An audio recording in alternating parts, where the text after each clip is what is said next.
Dear students of Leuphana University, welcome.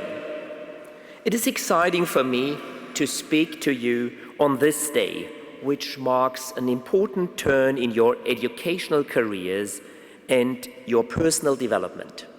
And let me congratulate you. You have come to the right place for this important turn to happen. On this day, I would like to talk about swimming.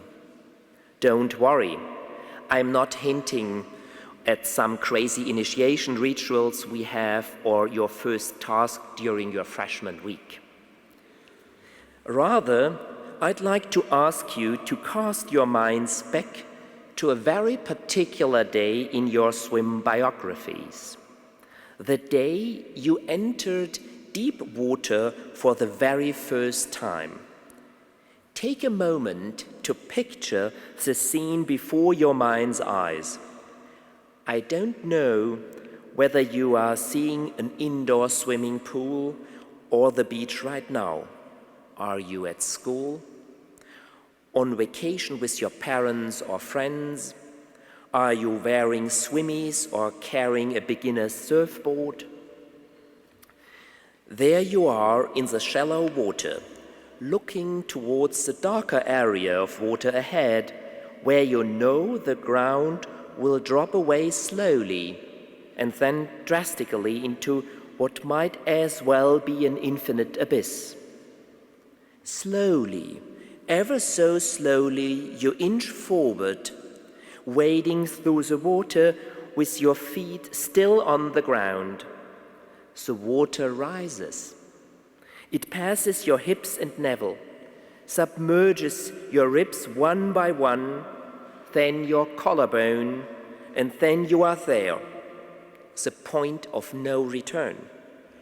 1 inch ahead, and there will be no other way to hold your head above water than by the mere upward thrust of your limbs. One last tiny push, and you will be floating, suspended in a realm that is alien and frightening and which harbors the danger of going under and drowning. And you are wavering, uncertain if you have learned before will prove to be enough to carry and propel you onwards. Whether what your friends and family and teachers have told you will turn out to be true. That learning how to swim is something worth learning. That is not beyond your personal abilities after to learn it. That you will like it. And that there will be there for you to help you, should you panic and flounder. Your situation then called for nothing less than a leap of faith. Faith in your abilities, faith in the people around you, faith in the worth of your goal. And do you remember the moment you pushed yourself off from the last bit of ground your toe could feel and drifted headlong into the unknown? Can you still feel the slight panic and profound exhilaration when, finally, you left the known world behind and immersed yourself in the daring and dangerous depth of the unfamiliar? Entering a university is a lot like swimming out into deep water. You come prepared. You have mastered the indoor pool of school, and now you are seeking new challenges and adventures. You want to immerse yourself in the sea of knowledge. You want to grow fins to become fluent and graceful in the moving around in it. Remember the David Bowie song, I wish you could swim like the dolphins, like dolphins can swim.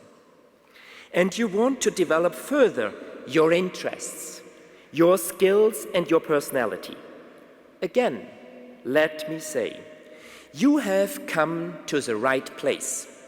We, the academic faculty and administrative staff, are here to guide you, whether you do the dog paddle at first or dive right into matters in practiced dolphin technique. You can rely on us to tell you what we think is a proper training schedule for you, and also when we have the immersion you are not ready yet to face certain particularly demanding water courses. We are there for you, but it is you who must do the swimming. And trust me, entering the unknown, the deep water, the challenge is worth your while indeed. You will change, you will grow as a person, you will learn, and you will acquire a taste for floating, for not taking things as a given and facts as absolute truth, for diving deeper into matters, exploring, elaborating, illuminating. In her wonderful field guide for getting lost, Rebecca Solnit argues that it is indeed the things we do not have a clear understanding of that we have to search for. And she quotes John Keats, who said it was, quote, negative capability we should strive for, that is, when a man is capable of being in uncertainties, mysteries, doubts, without any irritable reaching of fact after fact and reason. We might say we should learn to keep afloat in deep water. Let us learn how to swim then, instead of frantically groping around underwater for patches of firm ground to stand on. If school was an indoor pool, university is the sea. So venture away from the shore.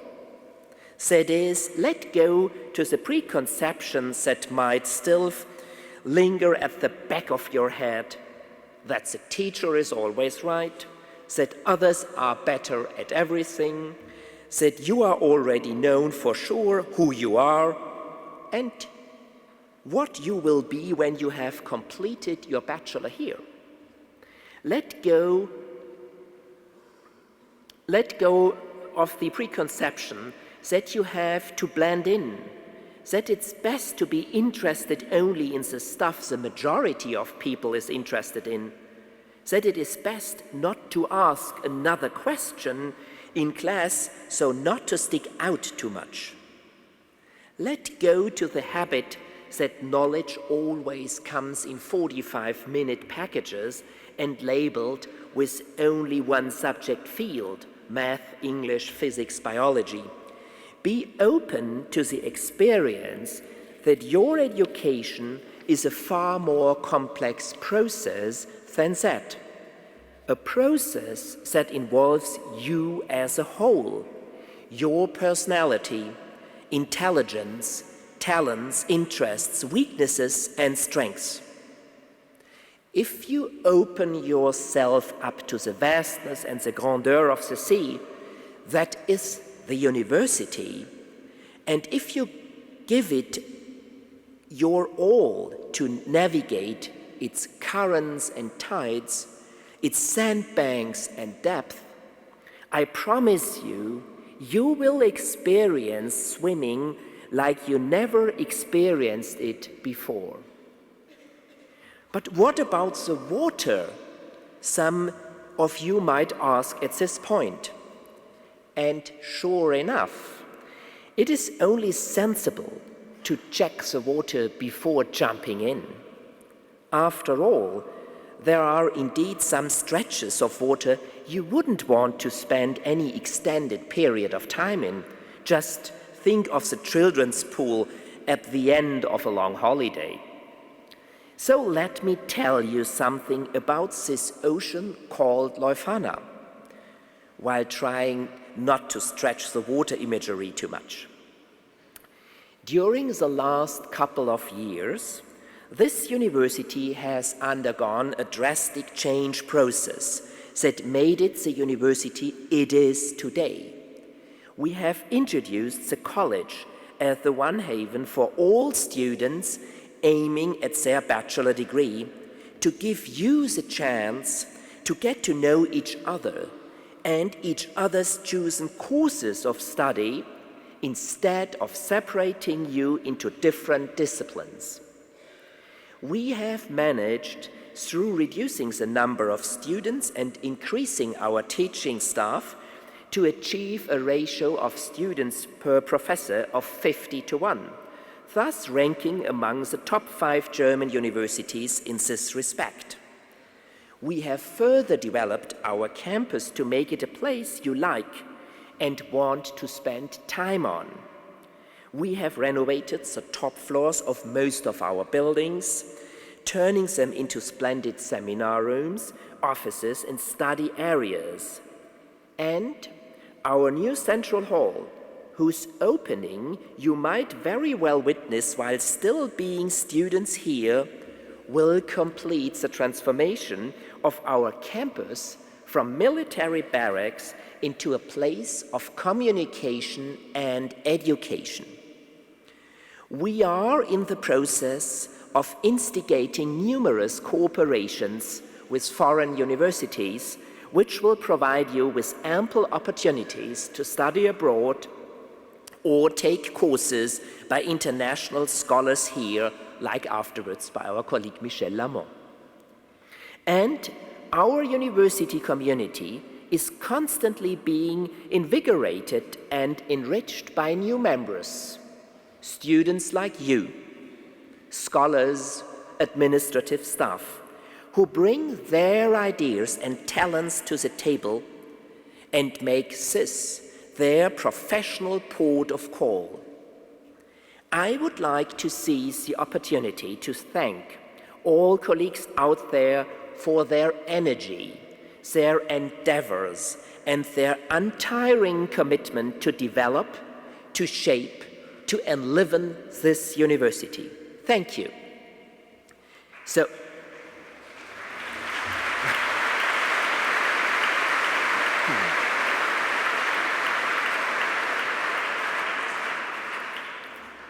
you see, there are few places better suited for you to practice your butterfly, dolphin, freestyle, breaststroke, and backstroke. Be sure to skip the heat stroke. So, on closing, let me give you some advice about how to make the best of your years of study here at Leuphana. 1. Trust in yourself.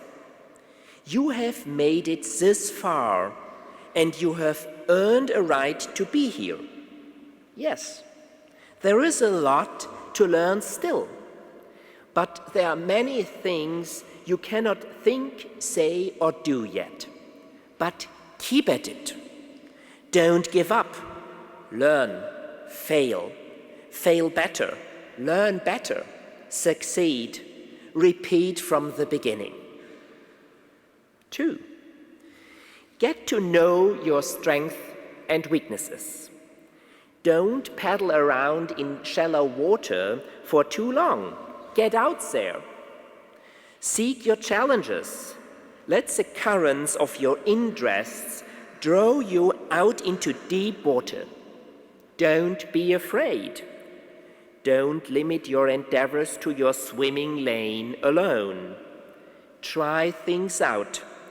Be open for change, but pay attention to how that makes you feel. Be patient with yourself and be sensible enough to realize when a current or a breaststroke takes you in a direction you don't want to go and which doesn't suit you as a person. Don't stop swimming then.